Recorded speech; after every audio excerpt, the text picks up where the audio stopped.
Hello and greetings. Welcome to our seventh TRIG work group meeting that focuses on infrastructure. I just want to, hey Isaac, could you pull up the slides? Thank you.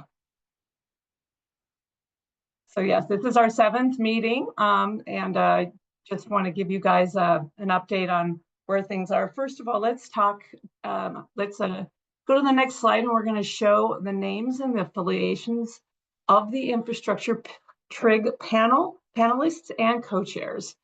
As you can see, the panel members represent a broad group of stakeholders, including representatives from large and small fleets, public fleets, truck manufacturers and dealerships, industry, trade, labor, environment, and health-based interest groups, electric and gas utilities, charging infrastructure and hydrogen station developers, and state agencies and local air districts.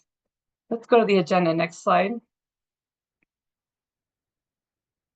So I want to make you aware of our new zero emission infrastructure website, where we're currently sharing information on our upcoming meetings and events, as well as recordings to all of the infrastructure related work group meetings that this team has held since December 2021. Miriam just posted the link to that page in the chat. And for this meeting, we've decided to take a few paces back and talk about what goes into planning and implementing a fleet charging infrastructure project, about navigating the permitting processes, working with your electrical utility, and accessing funding and support programs. We'll close the meeting with an update from CalSTART on Energize funding. And then we're going to kind of handle this differently from how we've done this in previous TRIG meetings. We're going to pause after each presentation for Q&A. Our panelists can raise their hands to ask questions, and members of the audience, we want you to use the Zoom Q&A features.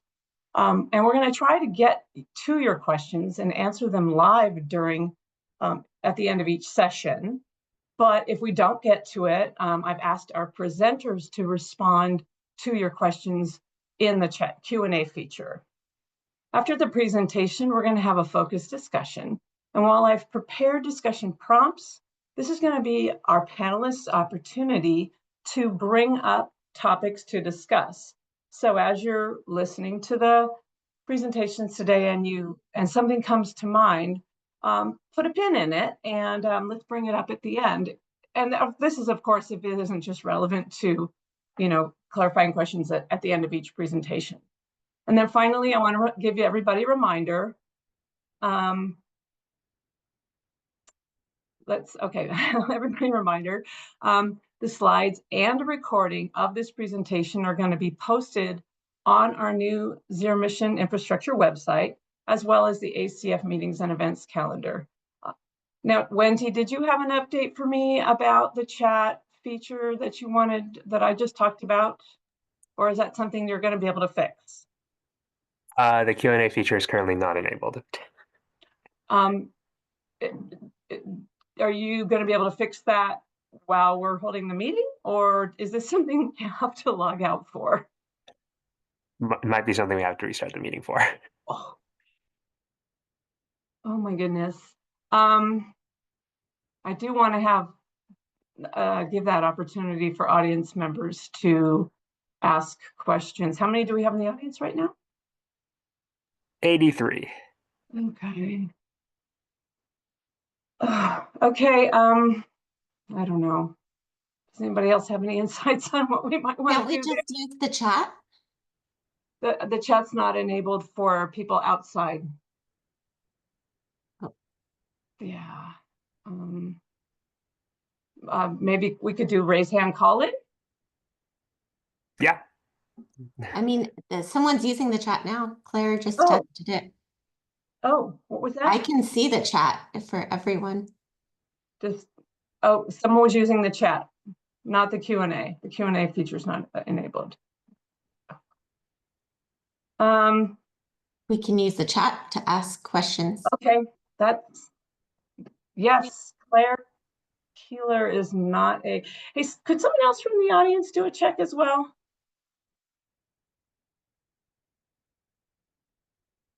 Claire Yep. Keeler. This- Okay. I think we'll just use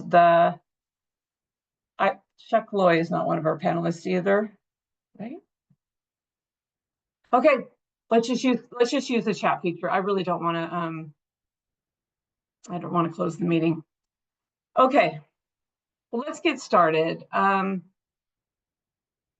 Let's go to the next slide and put our speaker Giga Ivanovic on call right now. Giga is works for a company called Energetics, and he's going to be giving us a crash course in fleet transition planning, from evaluating existing fleet operations and site conditions to planning and executing an infrastructure project. Take it away, Giga. Thank you, Leslie, for the opportunity to speak at today's webinar. Next slide, please. So my name is Giga Ivanic. I work for Energetics that was recently acquired by ClearResult. ClearResult administers many utility programs. The Golden State Rebate in California is one example. Energetics is a clean energy consultancy that was formed to support the Department of Energy 45 years ago, and I've been working in transportation space for 20 years. Mechanical engineer by trade and based in California. A couple of the projects that kind of provide a great background for this is Department of Energy support, their electrification and grid and infrastructure program. So we get to see a 30,000-foot perspective of what new technologies are being funded and developed, and also the standard review programs. We're a third-party evaluator, part of the team that kind of helps elucidate lessons learned, findings, recommendations on the California investor-owned utilities $760 million investment for medium and heavy-duty fleet charging infrastructure. If you can go to the next slide, please. So we'll talk about fleet transition planning, kind of what does it entail? There are different components to it, but looking at qualitative and quantitative fleet information to analyze it and determine what options are available for you, right? What can you replace your fleet that you do every so often, and what are your new options available? And then looking at fueling, charging infrastructure plans, kind of where to start, how to develop them, what goes into it. Next slide, please. So considerations, what goes into it? So why are we doing this? What are your goals and objectives, right? As part of your fleet transformation, sustainability can play a role, regulatory drivers exist as well. And it's important to identify and involve your stakeholders appropriately in the process. Some might just need to be informed, some might need to actively participate, and some will be assigned tasks as part of it. So it's your fleet and facility managers, procurement plays a role, finance departments, right? Someone needs to pay for all of this, the financial structure, and you can either do it internally using your existing staff. Some fleets, larger fleets, might have sustainability departments, might have analytics, an analyst that support it, or sometimes it's just a fleet manager, or sometimes a superintendent or whatnot. So, and there are online resources, there's dealer resources who you buy your vehicles from. They can help you out as a starting point. Utility, transportation, electrification advisory services are great programs that have been recently launched and tailored to help fleets. That's what Ramiro, Tim, and Danielle will speak about. Or you can go out and hire an expert consultant. We were recently a part of a bid in the Bay Area of California that I think there were 32 different companies that were qualified as part of their bidding process for different tasks for transportation electrification planning. So there are many companies out there that know a lot about this and can help you out as well. But that comes with a cost. So internally, it costs you time and effort. If you outsource this, it involves paying a consultant. Next slide, please. So this is kind of a quick snapshot of what goes into it. We'll talk specifically about component B today, but when you are looking at fleet transition planning, obviously you got to manage the overall effort. And component A that's listed here is assessing your fleet. So looking at what vehicles you have, what could be replaced, when should it be replaced. Component B is the supporting infrastructure. So if you're replacing it with electric vehicles, getting the right upgrades, installing the right chargers, and so forth. Load management comes into play. Component C is really A plus B, but looking at the cost aspects of the two, and that involves kind of grant finding applications, rebates, what we'll hear about later on today as well. And the last but not least component D is kind of what happens after you have developed a plan. It's implementation support, making sure that you get the feedback on it and can update the plan, because it kind of is a living document, right? It's not one and done, but you gotta redo it, reassess it, and it helps to update it. Next, please.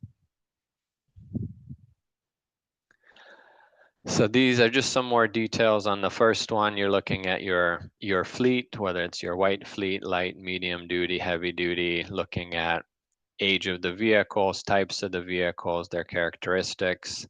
2 is looking at which electric vehicles exist for different types that you have that would meet your operational needs. Third one's going to be looking at the charging infrastructure at your facilities. Where does it make sense to install it? And kind of, do you phase it in? Do you do it all at once? And then the last 2, it's really just what goes with it, kind of staff training, how is maintenance handled, and in terms of any support for charging infrastructure as well. Next.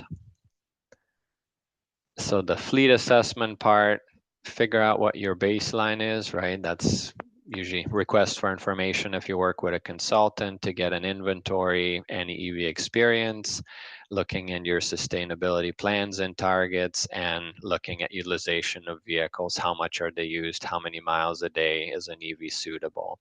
And then as you come with an inventory of what could be replace, looking also at right sizing, right typing. Do you need a 4-wheel drive for all your certain types of vehicles, or is that necessarily just in certain areas, and so forth? So it's kind of a subcomponent. And then you develop a transition plan with kind of what vehicle you replace when, and what additional training and guidance there is in terms of best practices for staff.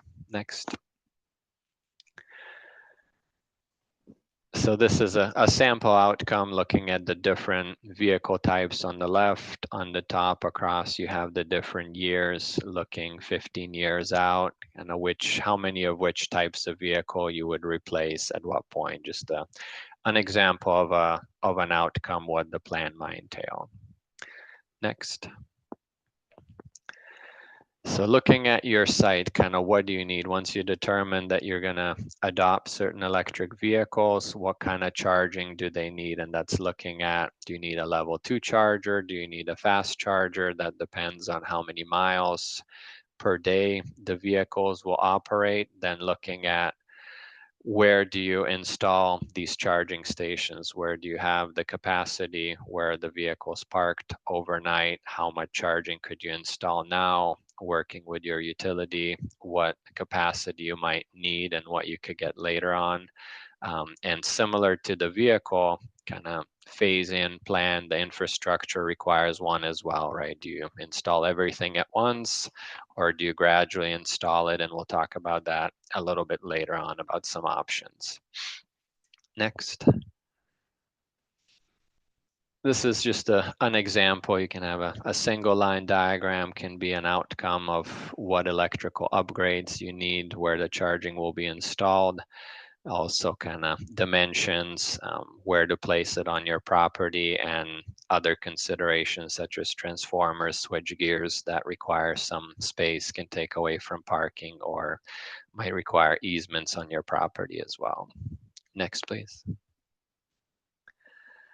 Costs, again, looking at your A and B components, vehicles and charging, how does that come together? And once you understand what are the costs, what funding might there be available, right? So CARB offers HWIB funding that CalSTART administers. CEC offers Energize funding. Utilities have programs for medium heavy duty fleets. There were federal tax credits, incentives. So a lot of information out there and seeing how can you minimize your own cost. Next, please. This is a picture you've seen from the utilities before, kind of a dictionary for charging electric vehicles with the traditional grid utility assets on the left up to the meter, then the transformer, panel, electrical switchgear, charger that connects to the vehicle. So understanding who's responsible for what, permitting comes into play, which I think Jesse from GoBiz will discuss later on. And then on the right, just an example of a smaller project, kind of what it looks like in terms of the costs that go into it. Next, please. So this is the aftercare, so to speak, so implementation support, making sure that there's feedback on the plan for refinements, looking at progress metrics, how well is it going, and for certain options, let's say pilot demonstrations might be more appropriate for medium heavy duty vehicles that have not been in a market for that long. And there's emerging technologies like vehicle to grid, resilience option, solar battery storage, as well as support for, let's say, for procurement of EVs and charging, right? There's technical specs that need to go into RFPs, there's evaluation of bids and so forth. Next. So some other things to come on top of that. Do you own or lease your property? That comes into play for permits and easements. Do you want to take on the planning, construction, management for behind the meter of the charging infrastructure? Would you rather outsource that? Would you want to have utility do that for you? Some options to consider. In terms of newer EV manufacturers, what is your risk tolerance? Can you afford to have vehicles down? Do you have spares and so forth? So some other considerations there, and what's available now versus what might be available in years that are upcoming. So pilots are a good way to kind of work with that. Next, please. So now we're going into the charging assessment. Next slide, please. So where to start? You can kind of look around your property. On the left, we see an example of an indoor installation with the conduit. On the left, the big box on the bottom is a step-down transformer from 480 volts to 208, which 208 is used for level 2 charging, 480 is for DC charging, and this site had both. And you can see a panel, and then on the top right of the left side you can see the size of your panel, and you can see not just how much space you physically have to add another load breaker, but also adding them up to see if you have room to add capacity in your existing panel. Usually couple of level 2 chargers is pretty reasonable to assume you can fit into what you have already. On the right, we see kind of transformer, SCE on the left side of it and SDG&E on the right. SCE has a label on it, SDG&E has a stamp on it, so you can see the size of a transformer you have on your site. So you might have different electrical panels that are fed by a single transformer, but again, if you want to walk around, get an idea what capacity you might have, that's an option, but always consult your electrical contractor, and for any additional capacity, understanding what might be available, that's what your utility partners are there for through their T services. Next, please. So where to install charging? So impacts cost. If you have to trench a lot, that's expensive. The 3 photos that we have here show installation and softscape, so not having to disturb the ground that much, cheaper, easier, faster. And then utilizing conduit if you can install in the building versus running it underground. And convenience, so where are the chargers? How long are the cords? Where's the plug on your vehicle, right? Can you back it in? Do you need to back it in? Do you park front first? Will the cord reach? And cord management, having retractors is important so that there's no tripping hazards and that the equipment lasts. Next, please. Here are just a few examples. On the top right, DC fast chargers along a wall of the property with the conduit running on the walls instead of trenching. Bottom left, level 2 chargers with the power cabinet or the switch gear on the outside of the building. So utilizing the building as a structure to mount it, and top left has a solar canopy. Bottom right just shows that this equipment does take up space and you could lose parking because of it. Next, please. More examples on the top left, kind of DC charging dispensers that have a centralized power cabinet. Top right is an overhead charger that's for transit buses. Bottom left is a big site with over 100 level 2 chargers. And then bottom right is kind of stub out, so you can install more charging that you will utilize later, where you're not installing the chargers on top of it, but putting in the conduit in the ground so you don't have to trench later. Next slide, please. Keep going. So load management, what is it? It's controlling EV charging. Why would we want to do that, right? We can minimize the cost of electricity to avoid the high time price periods. On the top right, we see two things. One, it's an example. This is from SCE, their time of use rate for electric vehicles. And you can see on peak, from 4 to 9 p.m., it's around 50 cents per kilowatt hour versus super off peak. The lowest cost is about 10 cents, so 5x in cost that you could save. And there's an example on the bottom right how the fleet completely avoided that time period for charging. You could also get utility upgrades faster if there's capacity constraint. We'll show an example of that. How do you do it? By delaying charging or reducing the charging demand. Next slide, please. So what do you need? You need a charger that is networked so that it can be controlled by a network service provider. And there's a passive option we can see on the left, set out a lockout time period, start stop times, even manage the power level. Or on the right, to hire a network service provider. That's an additional monthly fee, but they can actively manage the load. There's some example companies that do it. There aren't many commercial EVs that can offer that. So usually you have to do it through a charger, and utility PG&E Flex Connect is an example of a program where a full load request can't be yet accommodated. And on the next slide, I think we have an example, if you will. So this Flex Connect comes after this, but on the left we see typical load curves for different type of applications, and the highlighted blue area is high cost time period. And then you can see on all 4 cases some spikes at 9 p.m. where you're pushing charging load that would have happened earlier, you're delaying it by 9 p.m. So it shows it's doable for all different applications. And on the right, that's from our evaluation report. In California, you can see on average, that's the bigger squares, triangles, circles, you can reduce GHG emissions between 30 and 50% while reducing costs 20 to 40% on average with load management. Next.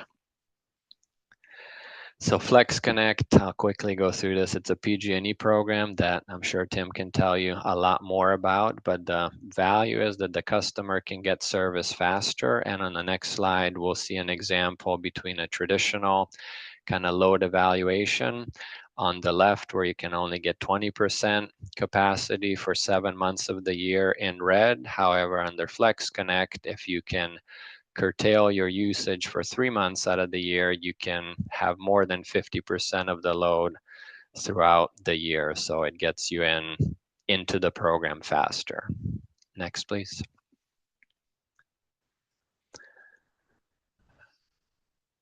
So how do we select chargers? Couple of basic slides. We got power levels. Level 2 is lower, slower charging, so to speak. DC fast chargers are much faster.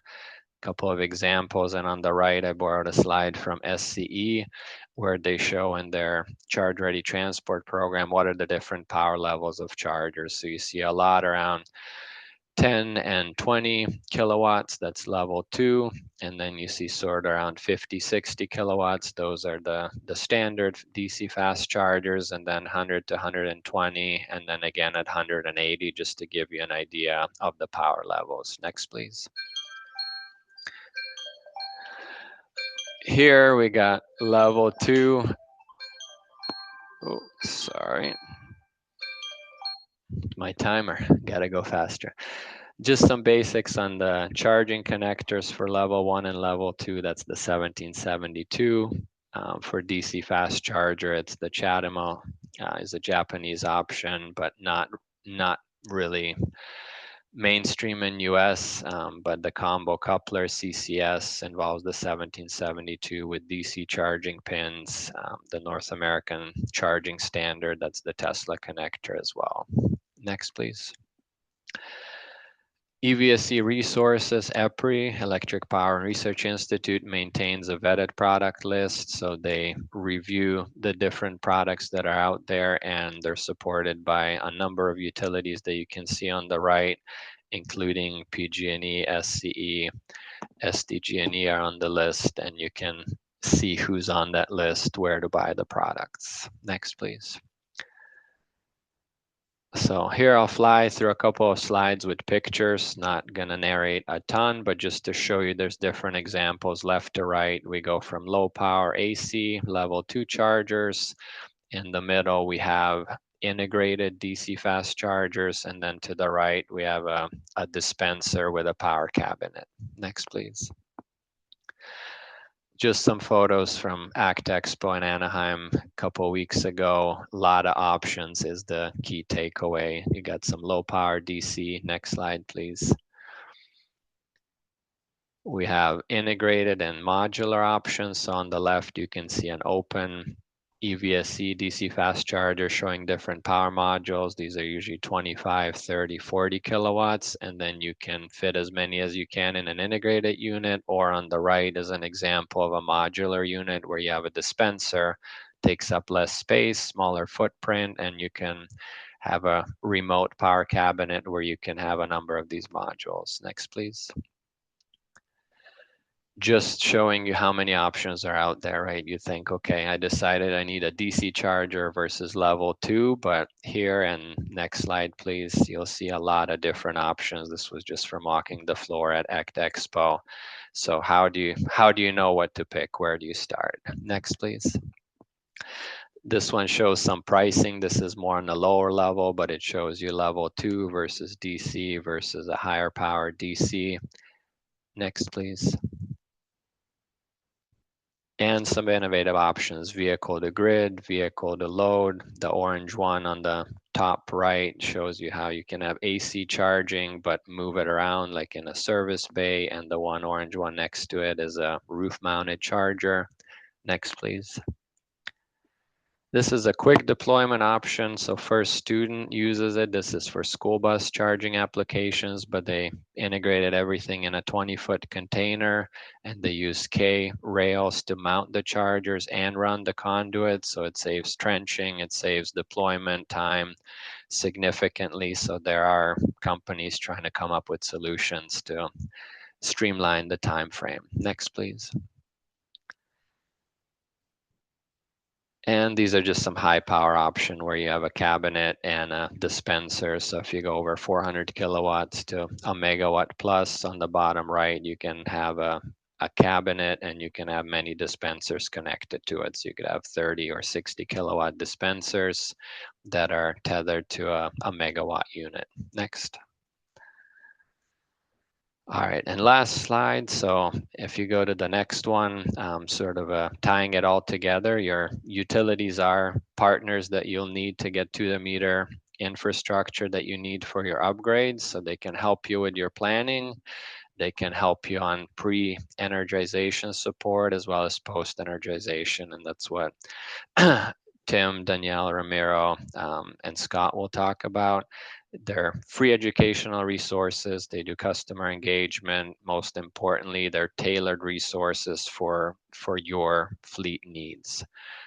And the services are listed that they offer on the right, from capacity analysis to site assessment to grant assistance to load management and so forth. So I think I'm out of time, but managed to get through it. And thank you, Leslie, for the opportunity. Thank you so much, Iga. We're gonna stop, Isaac, stop sharing screen so that I can see if anybody has some questions for Giga after this extremely informative presentation. I so appreciate it. So this is, it's reaching out to our panelists, our co-chairs. The way we do the Q&A sessions is you just come off, turn on your camera, raise your hand, come off mute, and ask questions. We also, for our audience members, we're using the chat feature for questions. So we're starting to collect those now, but I want to start with the panelists. Lisa, no one's raised their hand yet, so I just feel like I'm just going to call on you, see if you come up with something. Yeah, okay. I've got a question for you, Ziga. So, given your guys' experiences as it relates to the standard review project and the huge budget, can you share what you would consider to be why we're not using more of the budget? And then how can we specifically hone in on a solution for like a first phase project, small size fleets, given that they have a huge disadvantage in terms of availability for property, maybe even contracts with land leases and so forth, which would not be accessible to them.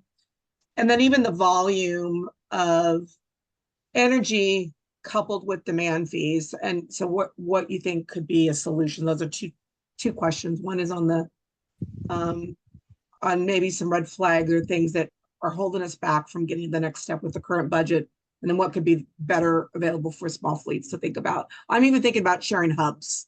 I feel like, have we gone to that next step? Sure. With sharing hubs? Yep, good questions. Thank you, Lisa. So first one, the review that we're doing on standard review programs gives us kind of great firsthand insights. We visited over 300 fleet sites in California, talked to a lot of customers, seen a lot of different things.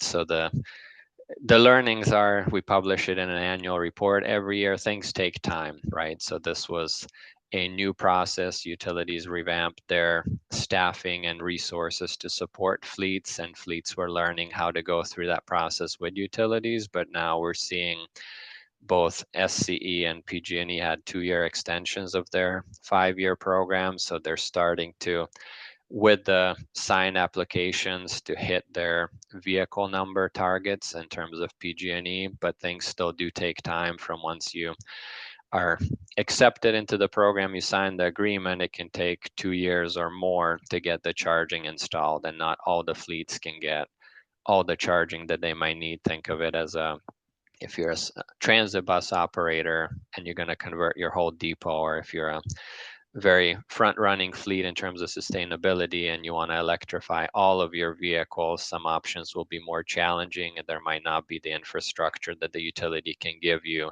today. That's why the PG&E Flex Connect is a good example of how to get started. So CPUC utilities are working together on trying to streamline the process and accelerate the timing, but these things still take time. They're construction projects, right? Second part of your question, if you're a smaller fleet just getting started, start talking to the utility to see how they can help you, but also talk to your colleagues in the industry, right? See if there's another fleet of similar sort that electrified. How was their experience? Ask the utility, are there fleets that have 5 vehicles, medium duty vans, that are transporting linens in your area? How did they go about it? What did they learn, right? Not everybody should go through the same process without sharing lessons learned. So a lot of that information is out there, but like you said, Lisa, just like Tom's Truck has charging installed for your customers, there are, Forum Mobility, Watt EV, that are creating truck charging hubs that you can participate, just like a truck stop. You can go there, get a charge. Some even let in smaller, vehicles. Sometimes you need to have an agreement, but that is kind of starting up. Used to be fleets that would start at their depot and return to their depot at night and just charge there, but now these truck electrification centers are starting to pop up, and they're big facilities that can support a lot of different trucking fleets out there. So that would be a good one to look at. Is there something nearby that you could start up and get some experience with EVs? Thank you. A question came in the chat, and I think this is kind of still on the same topic. Maybe talk a little bit about demand charges, and Sure. so people are saying it's an issue with public chargers. Yeah, so that's a good question, and the demand charges are not there in a traditional sense. If you are on any of these utilities, electric vehicle time of use rates, I'll defer to Ramiro on some details for SCE, but they have a demand charge holiday that was extended. Initially, it went through the end of 24. I think that was extended by at least a year or 2 years. So they just have energy charges in terms of per kilowatt hour versus SDG&E and PG&E. In addition to dollars per kilowatt hour, they also have a capacity charge. So if it goes up by 50 and 100 kilowatts respectively, so you pay in increments. Let's say if you have 100 kilowatts of charging installed, and that's how much you're using in a given month, you might pay $172 as an example, not an exact number. But if you have 200, then you'd pay $344 and so forth. So it's not traditional demand like you have on a CNI rates, commercial industrial rates, but there are some capacity charges, and I'll defer to Ramiro if he wants to speak to the SCE's demand charge holiday. So we're gonna need to move on to the next presentation. Oh, go ahead, Ramiro, and then we'll go to the next presentation. Thanks, Zig. Thanks for the shout out, buddy. Yeah, so demand charge holidays for SC, there's 3 TOU rate structures. So TOU 7, 8, and 9. TOU 7 did start instituting demand charges this year. It was actually March of last year, and that was at 16.66%. As of today, we are expecting TOUs 8 and 9 to also resume with demand charges at 16.66%, approximately March of next year. We did file with the commission an extension, so we are trying to get that extended through 2030, but more to come on that. But as of today, we are looking at a next year phasing of demand of about 16.66 for TOU 8 and 9 as well. I knew you would have an answer, and we didn't practice this before. Not scripted. Thanks, Zig.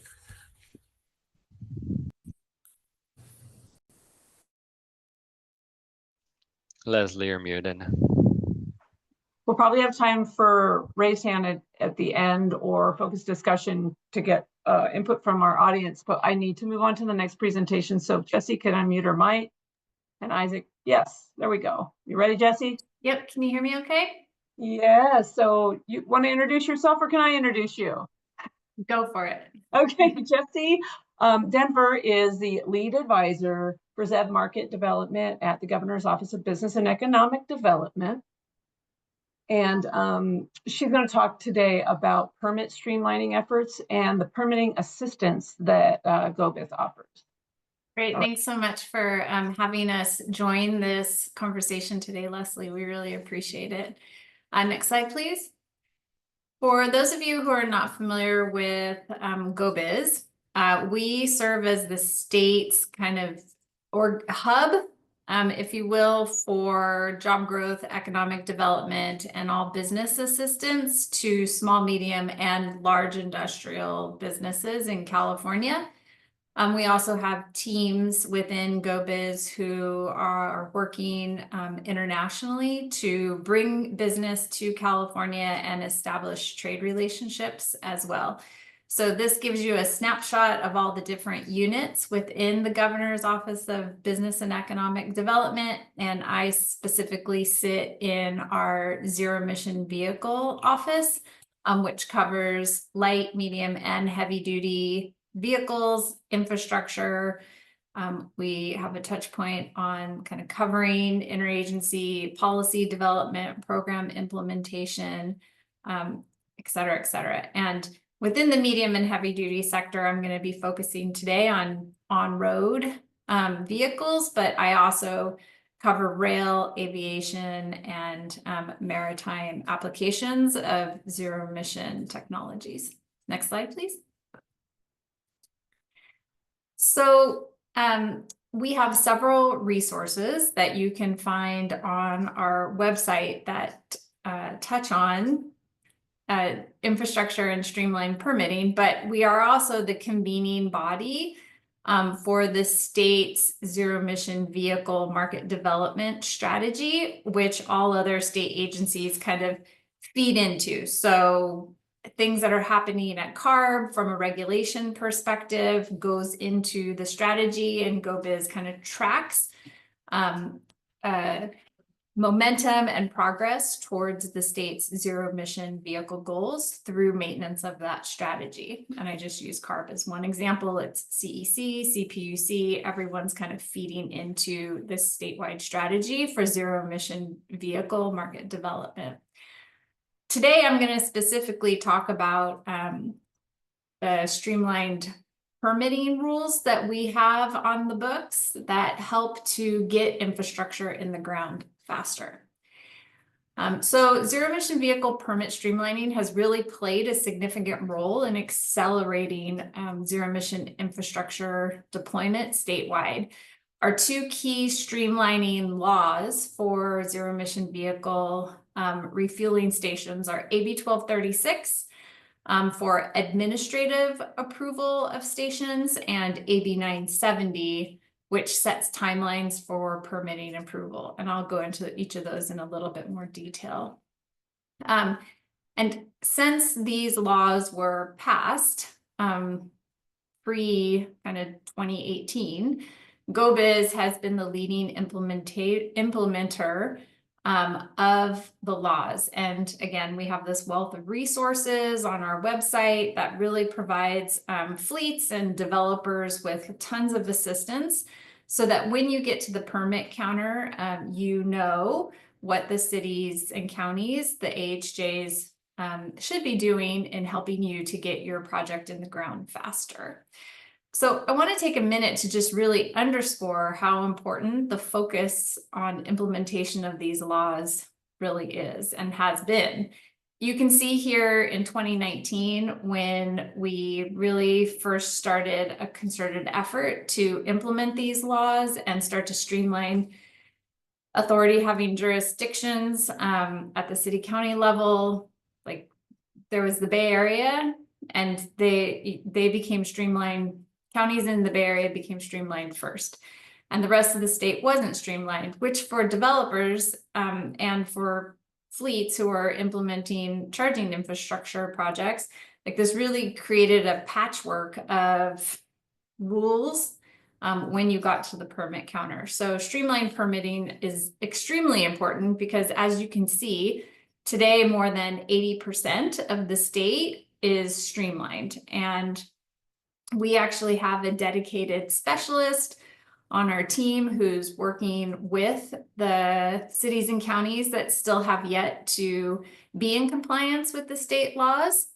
And most of these communities are kind of rural and or small.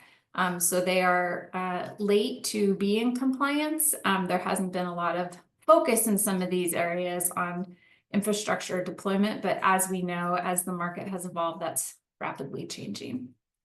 Next slide, please. So quickly, let's take a deeper look at AB 1236.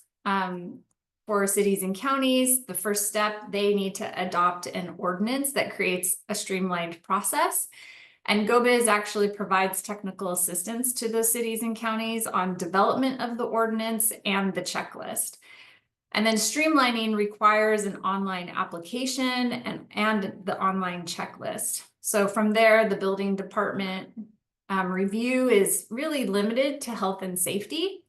And there should be one complete deficiency notice, and then the plan can be resubmitted and approved. So in a nutshell, if a charger is safe and there aren't any hazards and there is an agreement between the installer, the developer, and the site owner, then the application should get the go-ahead. And AB 1236 is really intended to prevent the application from moving from department to department and getting stuck on a desk. The ordinance really empowers the building official to be the reviewer, which frees up planning and fire and other departments to focus on other applications. Next slide, please. AB 970, the complementary law to AB 1236, really builds on 1236 and adds specific binding timelines to that review period based on the size of the project. So AB 970 also enables cities and counties to reduce the number of required parking spaces if the charging stations and the support equipment take the place of a parking space. And this applies to all cities and counties statewide. Next slide, please. So GoBiz's oversight of these two laws is we're tracking compliance. Again, you saw the statewide map. That's where we're working with cities and counties who haven't yet passed their ordinances or posted their checklists. We, again, have a ton of resources on our website, including guidebooks, fact sheets, and technical assistance. And I would say at this point in time, most importantly and impactful is that we are tracking barriers that developers of charging infrastructure projects are still having on the ground with cities and counties. And developers are bringing those issues to the GoBiz team, and we actually then will connect with the authority having jurisdiction to have a meeting to get their side of the story, and then facilitate solutions between the developers and the cities. I'll go a little bit more into the proactive outreach we're going to be doing with cities and counties coming up here. And then I also want to give you all a quick update on a legal alert that we worked with the Attorney General's office to post within the last couple of months. Next slide, please. All right, so here's some common issues and barriers that developers, especially in the medium heavy duty sector, and especially for kind of public infrastructure projects, both charging and hydrogen, are bringing to us. So there are incompatibilities between zoning in specific project areas and the permit streamlining laws themselves. So the state's expectation is that the cities and counties are going to enable charging and refueling infrastructure, hydrogen fueling infrastructure, in all zones of the city. Of course, if it's a residential neighborhood, the developer is likely not putting a project there anyway. But that is the expectation of these state streamlining laws. And often we get feedback from developers who are having a problem at the city county level, where the city county is saying, hey, we have different plans for this particular site that the project developer has acquired to build this medium heavy duty public facing charging depot, and we're not going to permit it. Well, the state streamlining laws say that they have to otherwise. Offsite improvements and development are another category where we do see some issues that continue to happen, and these can make the process much more complex.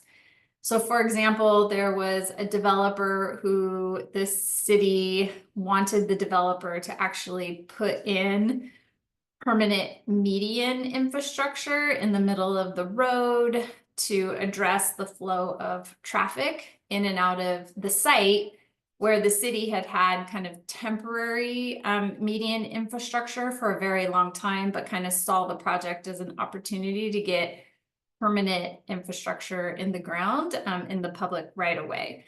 That's off-site, that adds to the cost of the project, and per the requirements of the law, not in alignment with being in compliance. Aesthetic and screening, we've had project developers who have come to us because the city or county is needing them or wanting them to build a very large wall, or plant a lot of vegetation for screening from the site to whatever is adjacent to the site. So that has been another issue we have to deal with and facilitate solutions for. Accessory use cases, these do fall outside the streamlining laws, and that's something that we have been working with developers on, in that the state streamlining laws only apply to the charging infrastructure and anything that kind of goes along with making the charging infrastructure operable. So if you're planning on building a building that's going to serve as an area for concessions and restrooms and meeting space, that's a whole nother structure. And that's outside the scope of the law. And that does need to, the scope of these laws, and does need to follow whatever the local authority having jurisdictions building code says in those processes. So there's been a lot of thought with developers on, when you apply for your permits, do you put those use cases together, for example, or are you going to hold up your entire project because you have this accessory use case, and that permitting process might take longer than just getting the infrastructure for the zero emission vehicle refueling up and running. Another due diligence point that I think a lot of developers have realized is important to look at when acquiring sites is, does that community and that particular site have any sort of undergrounding utility ordinance requirements? Again, this is a hard one and usually takes in excess of a year to get exemptions from a city, because it'll probably have to go to the city council or board of supervisors for approval to get an exemption. And then the utility also needs to sign off on that. And then encroachment permits. This is another sticky point sometimes when kind of different authority having jurisdictions have a touch point on a particular parcel and project. Next slide, please. So, you know, all these barriers, all these issues were coming to us from the developer community, and again, Go Business tracking these, but some high level buckets were really just kind of appearing more frequently than they should have. And so those are these 5 here. The common compliance issues are the local zoning overreach, really applying zoning regulations despite the preemption of the streamlining laws. This discretionary review conflict, cities and counties were requiring conditional use permits or other processes, despite the fact that 1236 and 970 apply to all EV charging projects. They were expanding kind of the impact of considerations. So going far beyond factors like health and safety, which the laws themselves only limit that review from the authority having jurisdiction for the charging infrastructure to health and safety. So, for example, there was a project where an authority having jurisdiction questioned whether the charging infrastructure project was going to emit EMFs to the neighboring community and wanted to see some sort of a study from the project developer, when we kind of know that some of the health and safety issues associated with that are not likely, but it did cause a significant delay. And there are several other kind of going beyond health and safety considerations that we have seen. So this all delays permits. And then of course we have cities that are just not in compliance yet, and we're working with those cities. to get them in compliance. So we worked with the Attorney General to get them to post this legal alert. You can access it there via the link now, and please keep it in your back pocket. You can refer to it when you go to the permit counter. Refer to it if you are running into any issues. All planning directors for cities and counties have received this legal alert from the Attorney General. And we will be proactively, next slide please, connecting with cities and counties where we know that there are medium heavy duty projects that have been funded by different grant programs. So whether it's NEVI funded, CEC funded, we have a list of those projects, and we'll be doing proactive outreach, asking leadership from those communities to meet with GoBiz so that we can let them know before the developer ever even gets to the counter that these projects are coming their way, that developers will be submitting permit packages for these projects, kind of giving the city contacts an idea of what these projects will look like, and then running through what did the state's streamlining laws say and where they have any sort of concerns, making sure that we're bringing in the right people to help alleviate those concerns so that when the developers actually get to the counter, our goal is to make this process more efficient and hopefully getting the infrastructure in the ground faster. Next slide, please. So I'm almost at time, but I wanted to make sure that I just quickly touch on the fact that there is now streamlined permitting rules in place for hydrogen infrastructure as well. And more recently, the first Senate bill that was passed on this was superseded by something that just passed last year, 1418.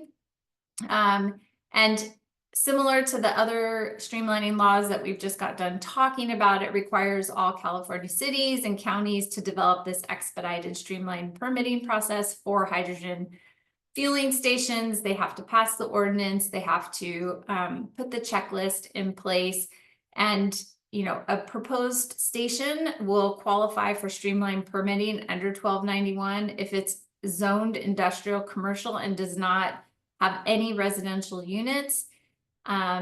And if the site itself was previously developed with a service station, and then again, it also limits the administrative review process is limited to that health and safety review.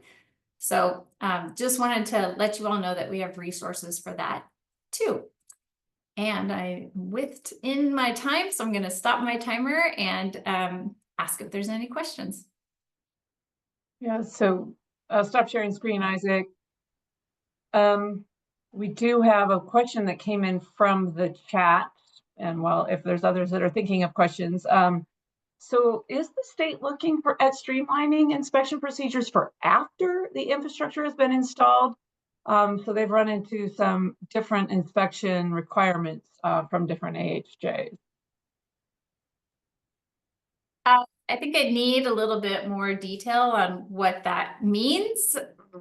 Once your project has been permitted and up and energized and it's open, are you suggesting that the AHJ has additional requirements on how the site's being operated? I haven't heard of any. And I would, like just so that we can keep this moving, I would suggest that this person reach directly to your team, right, Jesse? Yeah, sure. Yeah, okay.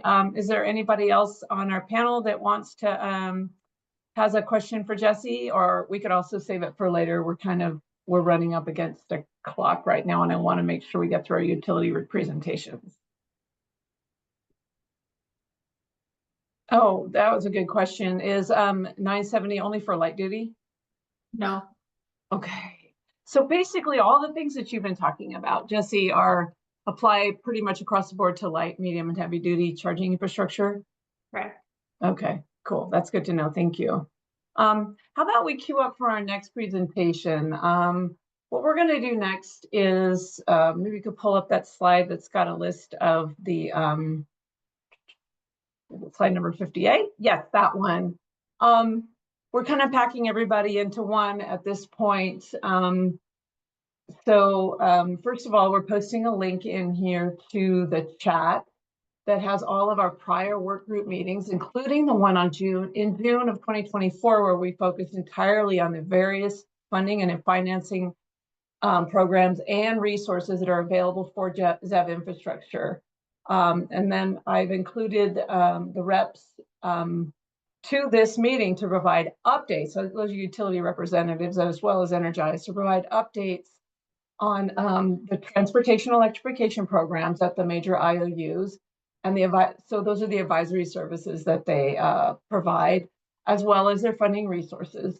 What we're going to do for this one is go through all of these, five of these presentations pretty quickly if possible.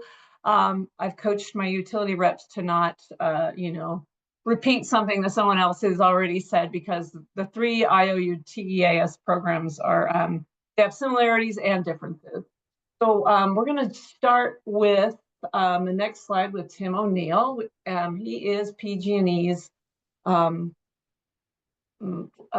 fleet program, one of the advisors in the EV fleet program. Thanks, Leslie. Appreciate that. So a couple things we'll go through. You're going to see some similarities that Leslie just pointed out, and Zig had said some differences with the utilities. So I'm just going to cover quickly and how the whole thing is kind of goes through. Next slide, please. I do want to explain that our program, similar to the other utilities, were given a pot of money about 6 years ago, and this will vary by a few months between the utilities. Ours was about 6 years ago, $236 million. Please go help customers install their charging infrastructure when they're putting into service medium and heavy duty electric vehicles. Update on PG&E's program. We were slated to end this. You heard Ziga mention that we were able to get a 2-year extension through the end of 2026. About 2 weeks ago, we did hit the last 5% of our program budget, which means we are expecting to close the EV fleet program in the next 6 months or so and put everybody on the wait list, anybody else who's coming in. So if you do feel like you want to be doing this and you're in PG&E service territory, please make sure you get a hold of submit an interest form so we can get a hold of you and we can walk your program through before we close out the program. Next slide, please. So this slide's really good about just telling you what vehicles qualify for the program. I do keep saying medium and heavy duty. We had a light duty program before this that was fully funded. It was a 3-year program, fully funded in 12 months. It was 12 months. So it was really successful. This is the medium duty and heavy duty program. On the left and in the middle are the two on-road categories. That's anything basically class 2 and above. So 6,000 pounds and over 6,000 pounds. A vehicle qualifies. Truck you see behind me, those qualify. Those are medium duty vehicles. They qualify for this program. In the middle, you can go class 7, class 8. You won't be going too big. We have a locomotive in the program, a Bay Area ferry in the program, so you won't be able to go too big. And then on the right, this program also supports off-road equipment, tractors, forklifts, support equipment for ports and airports. So we can get into this more if you do have questions, you can get hold of an individual onboarding specialist like myself. We can talk specifics about your details. Next slide, please. This is going to be a big one you're going to see. You already saw Ziga put this presentation, and this is how all of these break out. Typically, who owns what, who does what. The next 2 slides are very specific about what incentives and everybody. Whenever a utility looks at a customer's charging infrastructure, we break it into 3 sections. First section on the left there in OD green is called TTM, stands for to the meter. This is all PG&E's equipment or all the utilities equipment. This includes the utility lines running down the street, the drop to the transformer you sitting there with the 3 yellow insulators on top. And then TTM includes the trenching, conduit, and conductor from the transformer over to the customer's new meter panel. Again, this is all the utilities, all PG&Es owned, installed, and maintained. Second part of the charging infrastructure there in blue is called BTM. That stands for behind the meter. This is the customer's responsibility for PG&E. This includes their new meter panel, plus any breakers and switchgear. And then BTM includes the trenching, conduit, and conductor from the meter panel over to the base of the charging stations. Again, that's the customer. They're responsible for that. Third and final part of the charging infrastructure there in orange on the right is the charging station itself. Just like the BTM, the customer owns this. This is theirs. They're going to hire a contractor to install this and get it flowing. Next slide, please. Now, this slide is going to cover the money part of the EV fleet program. On the left in OD green, TTM, remember, when a customer says, hey, PG&E, can you come out and upgrade my transformer or do some trenching on site? We typically have to charge them for this. Under the EV fleet program, we cover all of these costs free of charge. That's a significant savings. It's anywhere from $100,000 to $300,000 to a customer for just getting free TTM out of this program. Second part, remember BTM, the customer is going to hire their contractor to install this meter panel and trench over to the base of the chargers. But as part of this program, we're going to pay the customer a BTM incentive. That incentive is calculated using the very center blue lower blocks for every medium duty vehicle that they commit to class 2 through class 7 over the next 5 years through the end of 2029, PG&E is going to give them a credit of $4,000 for every vehicle they're committing to putting in operation that they could use to pay their contractor to set this equipment. Off-road vehicles like the tractors and the forklifts get $3,000 credit. And then class 8 vehicles, cities, refuge trucks. I just had a conversation with the city earlier this morning about refuge trucks. Refuge trucks or any class 8 vehicles. We have some really good produce manufacturer and hauling companies in Fresno that did some great class 8 trucks, the new electrics. They get a credit of $9,000 a piece. So just make my math simple. Let's say that you guys were a customer and you said, hey, Tim, I'm going to commit to putting into service 2 medium duty vehicles every year between now and the end of 2029 for a total of 10 medium duty vehicles. Okay, you get $4,000 per vehicle. That would be $40,000 that we would send you as a BTM incentive check to help you pay your contractor to set this, we'll just call it a 600 amp meter panel, and trench over to those 10 charging stations. So that's BTM. And then the charging station itself, last one, some customers will receive a charger rebate in addition to the BTM incentives, in addition to all the free TTM. And that's going to be all transit and all schools, no matter where they're at in the service territory. But if you're not a school or transit agency, then you need to be inside of a disadvantaged community. And if you're inside of a disadvantaged community identified by the state of California, then you qualify for the charger rebate, as long as you're using an approved charger off of the approved charger list. Next slide, please. So what do you need to be eligible? Upper right or upper left, you got to be a PG&E electric paying customer. There's a lot of pockets within our service territory that has belonged to an irrigation district or SMUD or whatever. So if you're not PG&E electric served, you don't qualify for the program. Bottom left, you need to own or lease the property for obvious reasons that this equipment's going to be there. Upper right, you have to do at least 2 vehicles over your 5-year period within your program. We can't do just 1 vehicle projects. Unfortunately, it's too expensive. And then lower right, you have to agree to the terms and conditions. The big ones are you're agreeing to leave all this equipment installed and operating for a minimum of 10 years. Basically, the CPUC is saying, hey, if we're going to give ABC company $250,000, we're going to want to see that those vehicle emissions are reduced for the 10-year period. And then we will be reporting the charger usage data back to the CPUC for a minimum of 5 years. Nothing the customer has to do. PG&E takes care of that for you. Next slide, please. What does customer look like when they're ready to apply? First of all, we cannot accept an application from just anybody, because you're going to see in the next couple slides that we hire an engineering design firm. We pay them thousands of dollars. We can't do that for a customer who's just curious. So I'm going to jump to number 6. You have to have a proof of vehicle procurement. Now, that's one of 2 things typically. Number 1, you've ordered a vehicle. You went to Chevy or Ford or whoever. You ordered your vehicle. You have a purchase order. The vehicle is going to show up in 11 months. You shoot me that purchase order. You now have your green light to submit your application.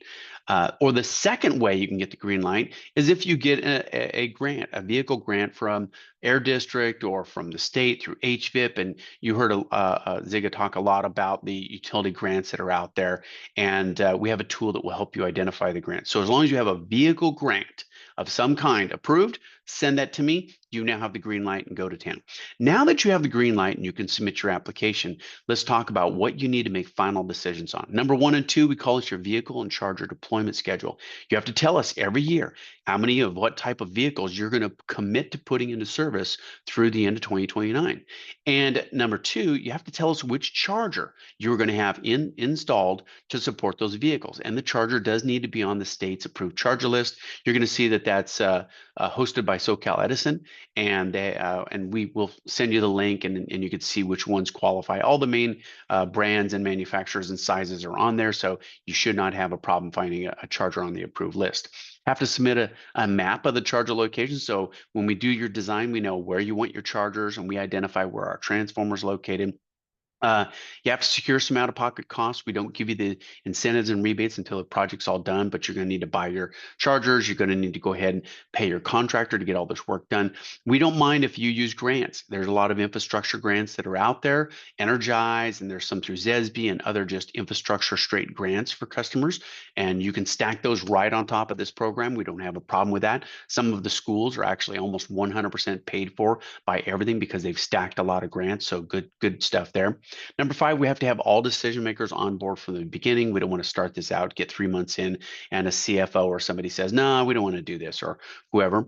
And then I already covered number 6. You got to have one of those 2 proof of procurements as far as going in there. And number 7, if you don't own the property, you need to get the property owner or manager to send me a note saying, yes, I do understand that ABC company would like to install some charging stations on my property and I support them.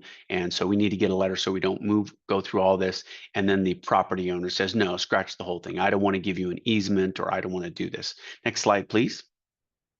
This is the final slide for the EV fleet program, but I do want you to understand the steps and timing. You've heard Ziga mention and a couple others about how it takes 12 months to 2 years to get all this installed. So very similar to the other utilities, this is the process when you go through. There's 2 phases to the EV fleet program. On the left is the first phase called site evaluation phase. Realistically, it does take 3 to 5 months to get through.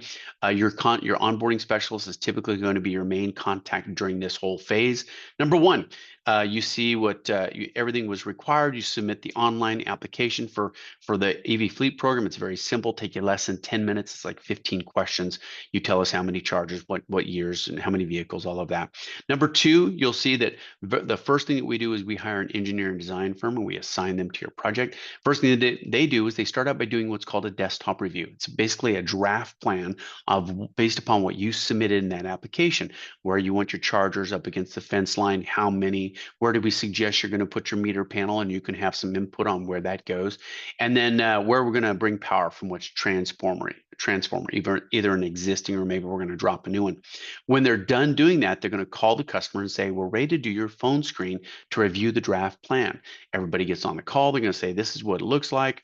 Customer might say, can I move the meter panel a little closer to the chargers to minimize my BTM trenching? Yes, we can do that. No, we can't. They'll have answers. Immediately after that, number 2, they're going to send the design to the customer, their draft plan, so the customer can start lining up an electrician and start getting some general pricing. So after that call, our team will start number 4. That's a capacity review check. We have to actually go in. Every circuit on every street has a circuit planner, a circuit owner. So our design team goes to that particular address circuit owner and says, hey, XYZ company would like to install 300 kW of charging capacity over the next 5 years. Do we have the capacity? Can we reserve that for them? Circuit planner will say, yes, we've got the capacity, you're set. Or they'll say, no, we just don't have that much capacity right there, but we have a plan to give them some more in a couple of years, or maybe we have to do some load management. We deal with that. After number 4, and we all have the thumbs up, we're on the right page for capacity. Then we go to number 5. That's where our design team says, hey, we're ready to schedule your site walk. We're going to come out, meet with you and your team, walk it down and make sure, you know, boots on the ground. What does this look like? Okay, you still want those chargers up against that fence line right there. You're going to have 3 19.2s, then you're going to have 2 60 kWs right there. There's where you're going to put your new meter panel, where you're going to trench from the meter panel over to the chargers. We're going to upgrade that transformer right there and bring the power over, and they're going to get all that done. Then they're going to go back to the office and work for about another 30 days and finish what we call your preliminary design. When it's done, number 6, they're going to give it back to PG&E. Once a week, we have an approval call. In fact, we just finished ours today. And we approve, does this one get approved or not? Does it meet our cost thresholds or design criteria? When it does, we go ahead and put your contract together and send it to you.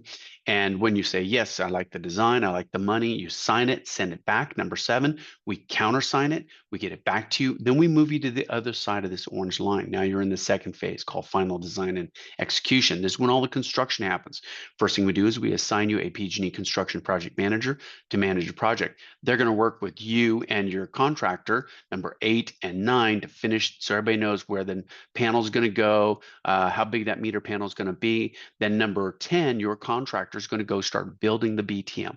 They're going to get this all done. When they're done, it's going to get green tag inspected by the city or the county, which we had Jenny had gone through and talked about the permitting process and was really coming through as far as that goes. Jesse did that. And so you understand they're going to be working and doing the approval process for the permits. They're going to get theirs. They're going to get the thing built. When they're all done, their city green tag inspected by the city or the county. That's when they're going to notify PG&E. PG&E, please roll out the blue trucks, get out here, finish the TTM, energize our new meter panel, and we're good to go. At that number 11 or 12, we're going to go ahead and have you energized. The customer's going to throw the breaker. They're going to be up to 13. They'll have energized charging stations and they're off and running. Number 14, sometime after that, they'll submit back to the construction project manager any paid invoices so we can pay you those incentives and rebates that we committed to paying you back inside the contract in number 7. The big thing to point out here is you will see that Zig was correct is in the fact that between number 1, when you submit that application, and when number 13, when you have energized charging stations, it's about a minimum of 12 months.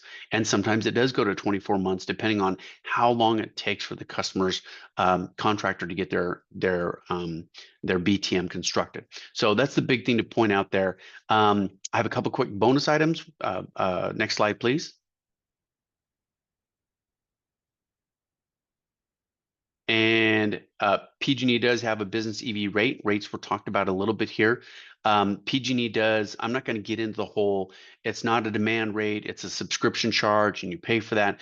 Big thing to point out here is the average customer who's on the business EV rate, even with a subscription or a demand charge that they're paying for, their rates are typically 20 to 25% cheaper than the regular standard commercial rate that you're on. So this is really good to get onto. The one requirement is to get onto this rate, your chargers have to be on a separate PG&E meter than the rest of the facility. If it's on a joint use meter, such as what serves the building as well, it will not qualify for the business EV rate. Same timing that you heard Romero and Ziga talk about as far as the peak time is still from 4 till 9. We always tell customers you should try to avoid charging. If your trucks come back at 5 o'clock, driver pulls up, gets out, plugs it in, gets in their personal car and go home. You do not want that charger to start charging at 5 o'clock. You want it to wait until 9 o'clock when the prices drop to off peak and charge through the evening as far as going in and getting that. So again, rates will be discussed with your onboarding specialist. Next slide, please. There's 2 things I'm not going to cover all these slides. Just know that we have a fleet savings calculator, really good tool. And there's a few that are out there. CalStart's got a really good tool. There's a funding finder, grants identifier, upper right-hand corner, when those 2 drop downs, those will be some really good information that you can go through and you can have some information. Also, PG&E and as others have started up a fleet advisory service, and you can submit a request to have a fleet advisor get a hold of you even before you're getting near doing your installing for your infrastructure or purchasing vehicles, and they'll help you walk through all of this, all of the the information, how should you be planning, all the stuff that Ziga talked about as far as going through this. And next slide, please. Or was this the last one? I'm hoping Oh. that maybe we'll just include these Yeah, with the deck because exactly. we've got to. No, we don't. Yeah, This is great, and just a lead in and get ready for our next presentation. So maybe Isaac, you can move on. Perfect. To, yeah, and we're going to introduce Ramiro. And maybe with Ramiro's presentation, just give us an update on what's unique, what you've added, and yeah, what's unique about your program. Thank you, Ramiro. Yeah, no problem, Leslie. We'll fire up the slides here. We'll go to the next slide. We'll jump right into it. All right, guys. So how do you work with a utility for your power needs? So we have on there the famous term, right? Engage with SC early and often. But what does that even really mean, right? Before you guys kick me out of the session here, really what it means is that every EV infrastructure installation project is a major construction endeavor. Lots of things go into electrifying your fleet, right? It's not a blender, it's not a dryer. I was joking around about that, right? There's a lot of power consumption, a lot of planning that takes place. Into Tim and also Ziga's point, it does take an average of about 1.5 to 2 years from the date of application to the time your infrastructure is in the ground. So for that, we want you to consider SC or your local utility as a partner. With that, we have first points of contact, advisory services, technical support elements that are here to support you every step of your journey. So go to the next slide, please. So we have what we call our transportation electrification pathways. And what this really is, we have programs, and our goal is to always determine where you're at today in terms of fleet electrification, what your ultimate goals are, and it's our job to help inject you with the right program, or probably possibly programs at the right time to help you reach your electrification initiatives. So a couple new tools, and does you want me to kind of highlight that? If we look at the very left of all these little bubbles here, we have our new total cost of ownership tool. And yes, there is tons of these out there, but this one's actually built specifically for SCE service area customers. So we'll take our latest and greatest TRU rate structures and your fleet plans or whatever ideation you might have of your electrification and actually create a customized plan specifically for your fleet. So definitely check that out. And I can certainly send you guys links to all that. Now, a lot of infrastructure talk was talked about today. So we go to like this, what is the Dr. Pep and our capacity sets. So allow me to direct your attention there just really fast. So we do have our distribution resource external portal tool. So in about 5 clicks or less, as you're ideating where you're going to install infrastructure, and the question of is there enough power on the grid comes up, which comes up daily. That particular tool, in 5 clicks or less, you can get an estimate as to circuit level capacity, as well as transmission level capacity, right? What's on the actual substation. And there we will also give you up to a 5-year projection of power. Now, in the event that there's not enough power at your particular site, our strategy would always be to start off with what you have. And then we would look at what your fleet phasing strategy would look like. And our goal is to always meet you at those demand points. But such as similar to PG&E's program, we also have a load control management program. So that will allow you to energize potentially at a lower load in the beginning until the greater infrastructure is getting built out. So those are things that we will work with you on a one-to-one case basis. Now, with that, I'd also like to, attention the direction to our drayage truck rebates. So we are still giving out 150 grand for a Class 8 day cab used in a drayage capacity. So if you are not a Fortune 1000 entity, you are registered at Wainimi, Long Beach, or Port of LA, then we will give you 150 grand for the purchase of a Class 8 truck. And yes, you can stack that with other sources to include HVIP. So hopefully there's some funds gets put in that program. You guys can certainly stack those two entities together. Now, as far as post-deployment support, you'll see at the very right-hand side of all the bubbles, the load management plan. So that program was actually kicked off about, 3 weeks ago, I think it's been.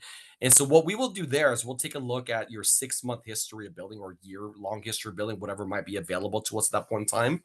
And we will do an analysis free of charge to make sure that we are keeping you out of that 4 to 9 p.m. window and showing you the best strategies to also mitigate demand. So we're trying to get ahead of demand charges as much as we possibly can. So if you're a fleet that's already deployed or is about to deploy electric vehicles, definitely take us up on the load management plan pilot. Next slide, please. All right, so similar to PG&E, a couple of nuances here and there, but we also do have a low to no cost EV infrastructure installation pathway built specifically for commercial fleets that are transitioning to electric. Now, a little bit variance of what PG&E just shared is that we do have the customer built option where we do distribution to meter, Customer takes it from the meter inwards using the IBEW labor, and then we rebate up to 80% of the project cost for them doing so. So that's a big differentiator. The other one is the SCE build, where we will actually go distribution to meter and then come onto the customers of the property, install all the way out to the first point of interconnection between the chargers and the physical infrastructure. Now, in the essence of time, I will kind of stop there, but just know that we have plenty of funds available. What there isn't, though, for this particular program is a lot of time. So as of today, we are going through December 31st of next year. That's when your agreement has to be fully executed by. So if you have any interest in taking advantage of Charge Ready Transfer or any of the programs or self-service tools that I just shared, definitely call me to send me a email, text message, and I will get right back to you. Make sure you're taken care of. Thank you, Leslie and team. Thank you so much, Ramiro. Action-packed. I appreciate it. No problem. Danielle, are you ready? Yes, I am. Oh, perfect. You have my slides. Thank you. I'll keep mine brief because I know we want to carve out some time for discussion. I'm Danielle Weissman, Clean Transportation Business Development Manager. I'll just give you some up on some of the offerings we have for fleet. So similar to the Charge Ready, each utility has sort of their own title, but for SDG&E, we have the Power Your Drive for Fleets program. That's our Make Ready charging infrastructure program for medium and heavy duty fleets. Similarly, customers who are operating fleets can come in. They have to demonstrate their commitment to procure a minimum of 2 electric vehicles.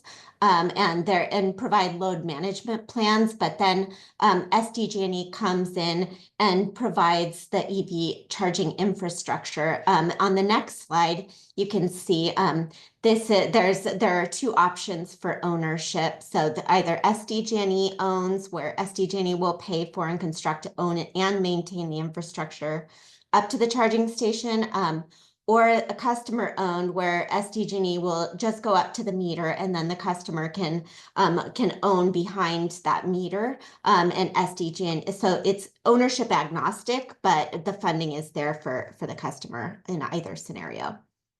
So that's similar to what you've heard already from PG&E and Edison. Each of the 3 large utilities has their own permutation of the same sort of fleet vehicle charging infrastructure program. So this program is scheduled to sunset, similar to the other utilities.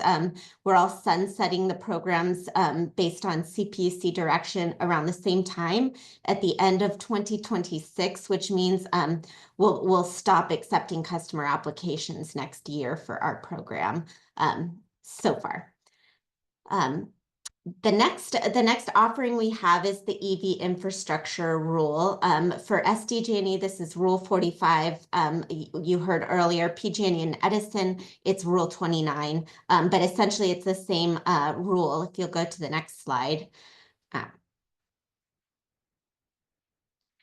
So with the EV infrastructure rule, this is basically make ready. This is for fleet owners and operators, sort of the commercial industrial customer, as well as public charging stations are also have the option for this new service. This is in lieu of Rule 16. It provides additional sort of a funding mechanism to make it more cost effective to install charging. Typically, what SDG&E does is if a customer does not qualify or is not eligible for our Power Your Drive for Fleets program, we'll route them to Rule 45 as an alternative option for them to install EV charging infrastructure. But this basically some of the costs that customers typically pay for under Rule 45, the utility installs and pays for that make ready infrastructure to make it easier for the customer to install. Next slide. And then the other offering that we have is our Transportation Electrification Advisory Services program. We call it TEAS. This was, I think we've gone too far. We're missing a slide. I think we're missing SDG&E, the next slide. That's the next one that you have. Nope. I had another one. I'm so sorry. I'm not sure what happened there. Can I share my screen? I can share mine because you're talking about the slide previously, please, Isaac. Okay, T's services. Oh my gosh, I don't know what happened. Can you share your screen? Let me try. Let's see if it allows me.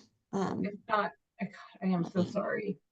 That's okay. I'll You can let's get see, this out. slideshow from current slide. Real Oh, quick. view from current slide. Let's see. Now I will pick. Let me know if you can see my screen. You have it, yes. So you're looking at the program overview? Okay. Yeah, I'm. Okay. And I actually have. So Artis, this is the program at a high level. This is a great place. We're not seeing it right here. You're not seeing it? Stop sharing and I'll share my screen. Because I have this. I'm gonna just maybe not PowerPoint version, but just other version. Super quick here.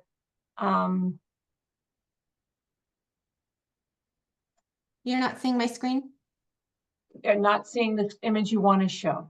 We're seeing your email. Yeah. Oh, well, How does there you that, go. do you guys see this? Is this what we're looking for?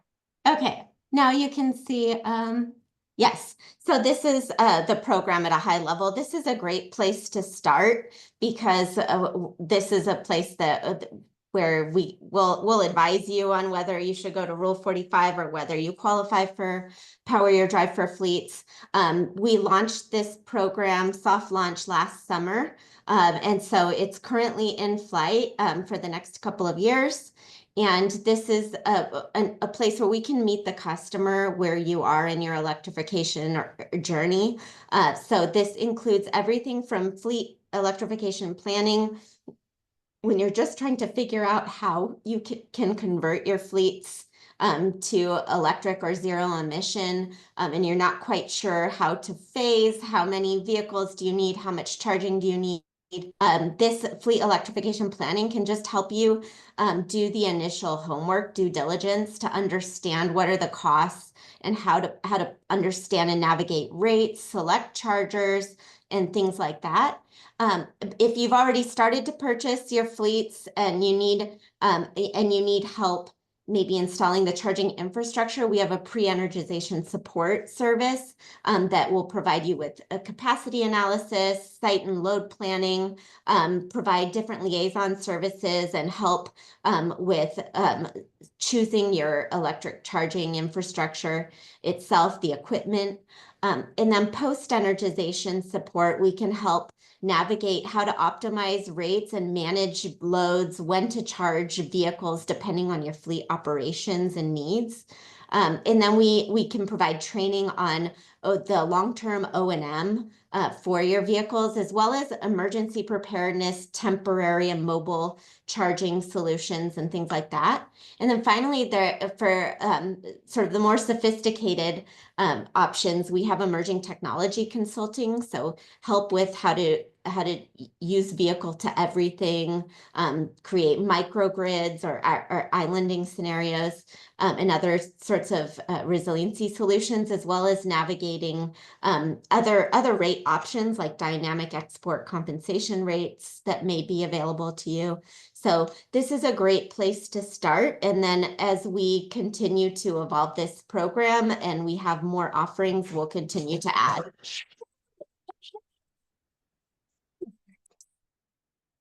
Sorry, Okay. we didn't have a dog barking until now, so cue that. So that's just at a high level the offerings that SDG&E has for fleet customers, but we're continuing to evolve our portfolio. And I'm here if there are any questions. Thank you so much, Danielle. I'm going to stop my share and then I'm going to let Isaac, you stop your share as well, Danielle, and we're going to let Isaac screen share. And we'll bring up our last utility speaker. That's Scott Moon. Am I calling you your dad? Sorry. One slide before that one.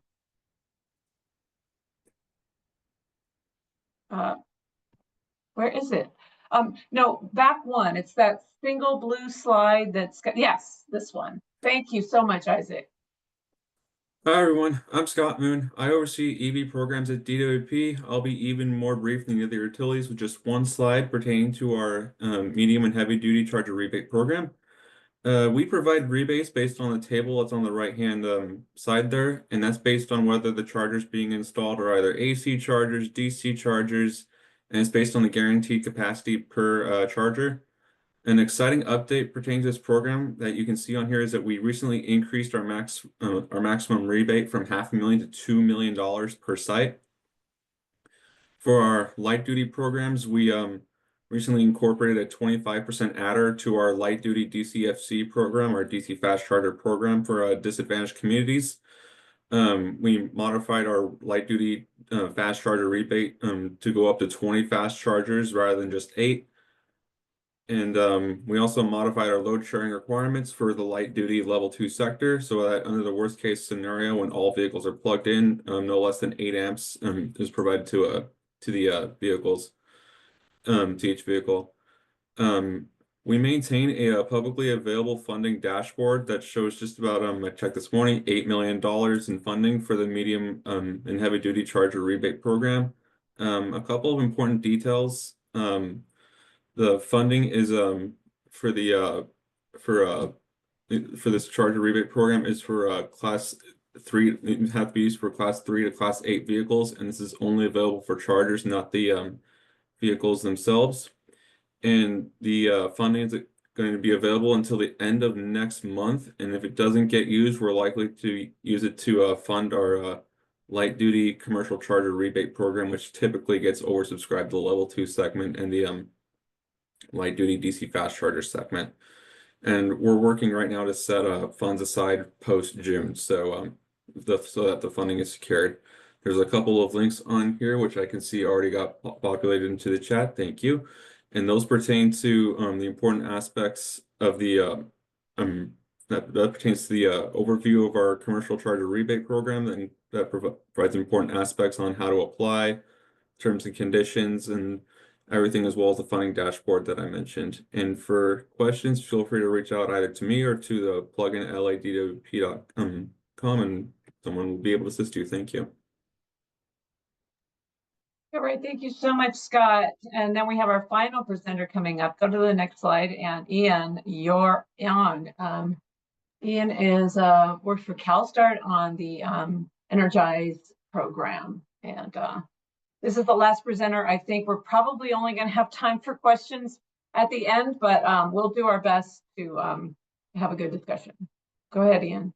Yeah, great. Thank you, Leslie. Good afternoon, everyone. Thank you for attending this series of presentations. My name is Ian Cadger. I'm a project manager on the Energize team at CalStart, specializing in our set-aside funding lanes. I'm the DRAGE subject matter expert, as well as work on the transit set-aside. I work on our incentive processing center, known as the IPC, and provide support to potential applicants. Very excited to tell you all about our new incentive structure today that has taken place for our set-aside lanes last week, and then will also be implemented in the fast track lane opening tomorrow. Next slide, please. So Energize is a reimbursement-based incentive program for zero-emission vehicle infrastructure for medium and heavy-duty battery electric and hydrogen fuel cell vehicles in California. Like Tim from PG&E had mentioned, these incentives can be stacked with any other programs that are not funded by the California Energy Commission. Launched in 2022, Energize has awarded over 280 projects with over $200 million in total awarded funds. And over 20% of those projects are complete or in the deployment phase. We can go to the next slide. So there's 3 current funding lanes. The first to mention is Fast Track 2025 that will open tomorrow, May 13th at 9 a.m. Pacific. This funding lane is a competitive funding lane that is available for both electric vehicle and hydrogen projects. Projects are awarded based on qualifications for the readiness tiers. The funding is awarded on a per charger or dispenser incentive structure, and up to $5 million project caps are available. Next would be our set-aside funding lanes. If we could just go back one slide real quick. Yep. Next would be our 2 set-aside funding lanes. Those are exclusive opportunities for applicants in the drayage and transit industries. to apply for infrastructure funding to be paired with vehicle funding such as HVIP. To qualify for set-aside funding, an applicant must be operating in the drayage or transit industry, each within their own funding lanes, and they also must be prepared to present a vehicle incentive request form, such as an HVIP voucher request form, in step 3 of the process. Both set-aside lanes are currently open for applications, with new incentive structure taking place on May 6th, 2025. So that was last Tuesday at 9 a.m. Both funding lanes will close on October 2nd, 2025 at 5 p.m. Applicants will apply through the IPC just like with Fast Track, and then will choose either the drayage or transit set-aside button from the landing page. Moving on to some eligibility criteria. For transit agencies, an applicant can qualify by being one of the following. Included on the CARB ICT programs list of compliant transit agencies can be a California city or county government, transportation district, transit district, or public agency, California Native American tribes, California tribal organizations, or non-governmental organizations serving tribal entities.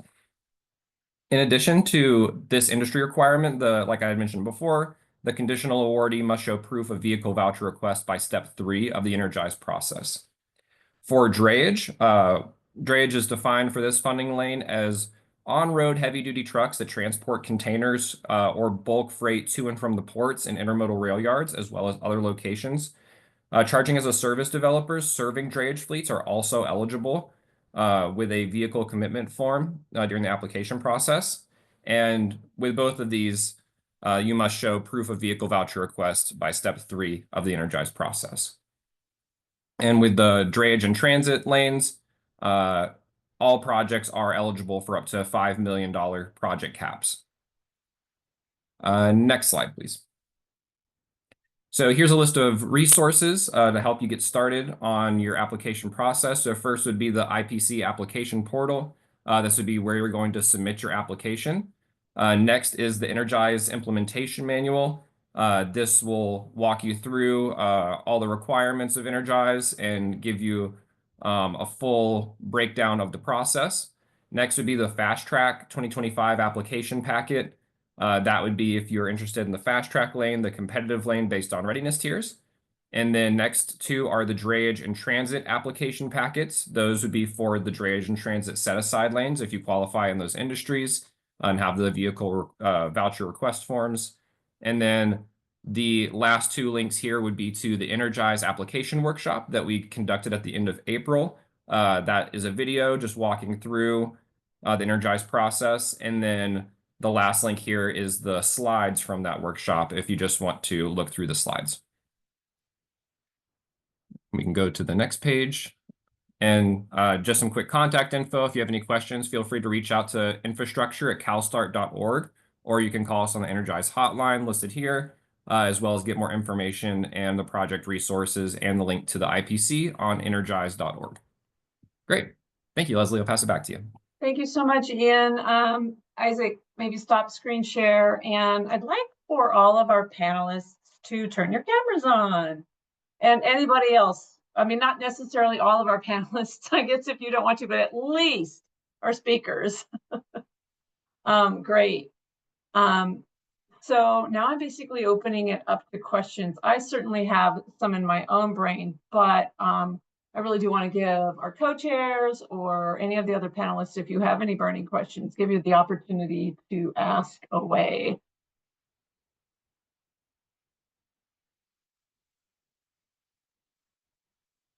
All righty, that means I'm going to ask the first one. So I think one of you mentioned, but I think it's been everybody's experience that these projects end up taking longer than they anticipate in a lot of cases, and also we've seen times where the costs are actually more than what they ended up being. And I think maybe that's because things are new and we're still learning, but I'm curious if anybody wants to speak to whether or not they're seeing things get better. So we've got a lot of folks here, like Ian, you're one of them, but others as well. Have you seen instances where the timing or the cost, we're getting a better job at estimating how long a project's going to take or how much it's going to cost? Yeah, we've definitely seen lead times decrease, like waiting for switch gears decrease in the past like year or so. I know the timelines for those were extremely long a couple years ago, as well as in at least in the Energize process, working through specific extension requests. And with CalStart, if an applicant or an awardee does come through with an extension request, working with them to try to brainstorm solutions to try to push that timeline forward as fast as possible. How about any of our utility reps? What are you seeing? Yeah, very similar to Ian. What we saw was it a couple years back. If folks on all the panelists probably know this, but any attendees, the big holdup was not how long it took their contractor. It was getting their switchgear, getting their meter panel. It just got to where it used to be you can get a meter panel in about 6 weeks. Then it went to 6 months. Then it was a year and 6 months. And so that was a big holdup that really pushed a lot of these back. We are seeing that customers are getting a little bit better about getting their switchgear, as Ian mentioned. And then I've heard about some of the customers as they were going through of getting some of their permits pushed through a little bit faster. I don't know if that was all of Jessie's magic that she did, but it was definitely something that we're seeing that I don't know if just cities and counties are saying, hey, this is a reality and we really should try to help push these through or not. But we are seeing some that are coming down. Anybody else? Ramiro. Yeah, Leslie, I'll say from the Edison perspective, we're seeing a lot of customer change orders come through, and I think it has to do with the proliferation of all the new technology coming out. So to give you an idea, we might have a project, we get through preliminary design, we're in agreement, we're expecting 30 kilowatt chargers times 10, for example, and then we get POs for 120 kilowatt chargers. And then you have that negative implication of the timeline and the rework that has to be done with it and possible clawbacks and going back to project feasibility study. So definitely ensuring that you're picking the right charger up front. And I know in this world where technology seems to be advancing by the day, it's difficult, but that really can set back a project. So we've seen like through education where that's decreased a little bit, but it's still something that's prevalent and that we do see on a monthly basis, unfortunately. So what role in these types of projects is your APL, your approved product list? I feel like that should be something that helps it so that, people aren't buying equipment that, is everything that people are selecting on your APL? Well, it is an application requirement that the customer chooses up front a charger that is already on the APL. It's more after the fact, right? So they might choose that 30 kilowatt charger and they might choose another charger that's a lot, heavier kilowatt rating on the back end. And that's where we're seeing that's that problem essentially at the moment. Got it. Still looking for raised hands, or is because I have more questions. One question came in and I think, oh, go ahead, Lisa. Yeah, I have a question for the utilities, PG and SDG&E. We heard from SC on the holiday demand, and I know that everyone's kind of launched their own different type of rate that they've piloted. I think SCE was the only one that didn't do a rate reform type of design. So for SDG&E and PG&E, is there any introduction that's going to happen with the demand fees? And then I also want to know how you guys are handling, specifically as we move into the future of medium heavy duties, class probably 6 through 8, the megawatt type of charging, if anybody has any type of comments related to how you're going to handle that. I can, so I'll first of all, you probably remember I did on the presentation, I talked about PG&E's business EV charging rate. And I'm not going to give the rate just for timing, but we did replace the demand charge with what's called a subscription charge. And it's great that SCE was able to do a holiday of their demand charge on top of that, or so to minimize the costs. But even this one that has a subscription charge is still 20 to 25% cheaper than the commercial rate. So even though there is a demand component called a subscription charge, it's still much cheaper. And so, we are trying to manage customer billing and what they're paying with balancing out how do we do this and still charge them for a demand. So they are out there.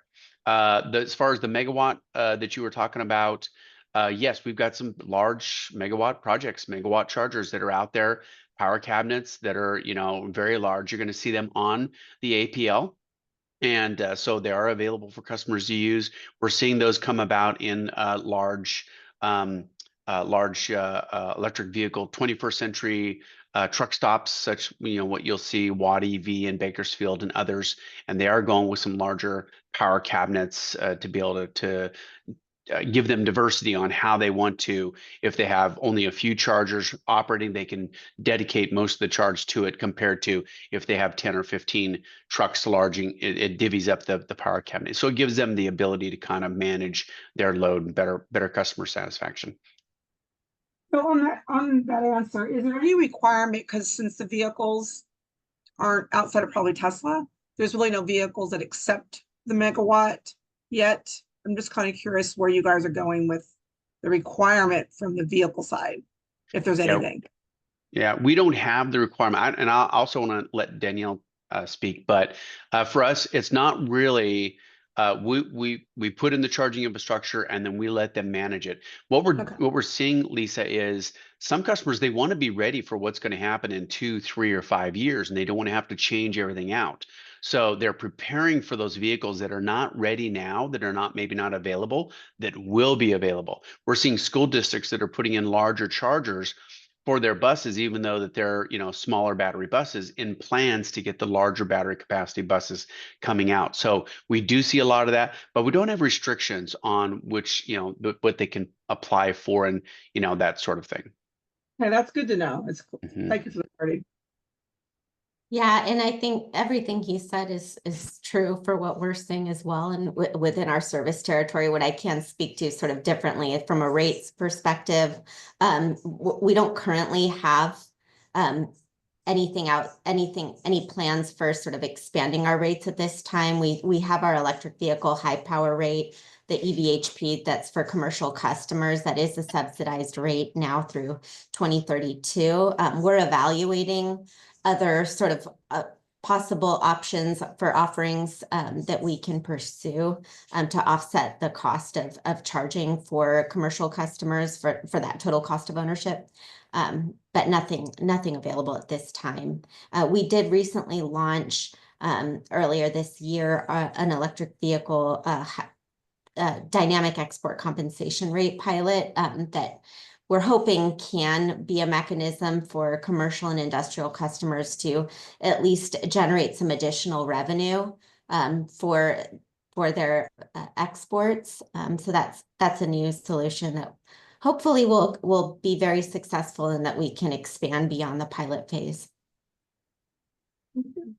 Question in from the chat. This is an interesting one. As NEVI was mentioned by GoBiz, and there have been mentionings of sunsets, can you comment on the federal government situation with funds withheld from the IIJA and IRA, and how has that had bearing on charging infrastructure support? Jesse. I think we'd have to defer to the CEC. Yeah, that's exactly. That was going to be my response exactly. Oh, okay. And that, you know, Caltrans and CEC are both administering NEVI funds. Some NEVI funds are secure. There are other NEVI funds that are outstanding, and you know what the next steps look like. But yeah, I would defer to our colleagues at CEC, and I don't know if anybody. I don't know. Jimmy's on here from Caltrans, no. But they're They'd have to chime in from outside. Yeah, I'm afraid I don't. I would say from my understanding, you know, right now we're sort of weathering the storm to see where the dust settles with sort of those antics at the federal level. But I think at this time, everything's moving forward as planned. I think that sums it up really well, Danielle. Thank you. I think that's what the CEC would say. Like, we're all just kind of watching and with our fingers crossed. Let's see. I had another one in here that came in earlier about how with the SB 350 programs, that's going to be your EV fleet, charge ready transport, power your drive programs. how do you assess cost effectiveness? How do we assess what cost? Effectiveness, like when you're Oh, deciding which projects you fund and don't fund, do you have a cost effectiveness component there? we do. We have each utility is part of our programs, and granted, we each have individual applications, so it may be slightly nuanced for each, but we have per se reasonableness metrics for each of our programs. So yeah, Okay. Yeah, each of the it tends to programs. favor the larger fleets for sure. Yeah, it's so with EV Fleet, we have both price per vehicle cost thresholds and price per site cost thresholds, and we will flex those depending on where the situation is at, because we have program requirements that have to be met to the CPUC to deliver on the money that they gave us, and we have to make sure that we hit the site goals, and we also have cutouts, such as 10% of the program has to be for transit. We say no more than 10% can go for fleet or forklift projects. So we have to manage all of that, and so we'll flex things around as far as that goes. But then it's all first come, first serve. So as long as you meet those cost thresholds, then you're first in, you get reviewed, you get the contract offer to actually go out to you. Or we have another one that came in. I feel like I'm just going to do questions until we close, because I think they're good questions. Okay, so are there success stories of incentives working for fleets that want to install shore power for TRU trailers? And do all the IOUs offer dollars for those connectors, and are they technically a charger? So that's a good question, because we do really do want to encourage plugging in TRUs. Yes, TRUs are part of the EV Fleet program. I think it's also on SEs and SDG&Es, but yes, TRUs, we also have yard goats, yard hostlers, all of those are inside the program. Okay, cool. And then Leslie, I'll also add, Carl Moyer just launched their chapter 10 for infrastructure. And that expires on July 1st, I think at 1 p.m. And that also includes the off-road and the true infrastructure. Okay. So I think the person in the chat, you guys have left your email, all three of your IOUs in there, have left your information. This person who's asking wants more detailed information about the TRUs, I think they can reach out to you directly. I just kind of want to give an opportunity now to kind of close things up. We only have 2 more minutes. I written down a ton of highlights from this, but I want to just thank all of our panelists. Maybe Isaac, you just pull up the last slide. I just want to thank all of our panelists and our presenters for sharing information with us about how to install, how to assess your site and your fleet so that you can actually go to the next one, please.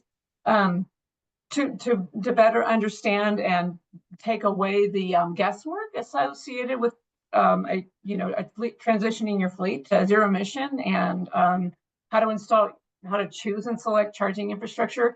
The other highlight for me are the transportation electrification service programs that the 3 investor-owned utilities offer. A big takeaway there for me is that they continue to grow and expand their programs to meet the needs of their customers.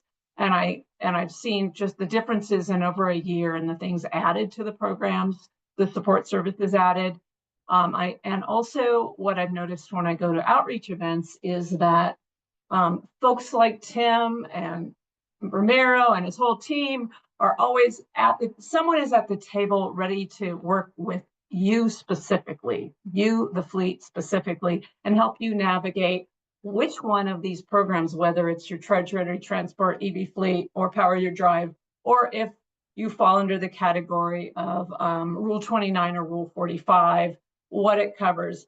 There was a lot of information covered, and I really appreciate that these guys are here to help you out navigate your various challenges. So I had a few other takeaways, but we're completely out of time. Our next infrastructure TRIG meeting is going to be this same time, 1 to 3 on August 11th, and then we have one after that on November 3rd.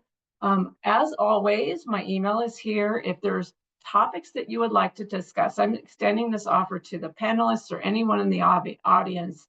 A subject that you would like us to cover at our next TRIG meeting or future TRIG meetings, I want to hear it from you. So I guess we still have, probably 30 seconds on the clock or so. Is there anything anybody else would like to add?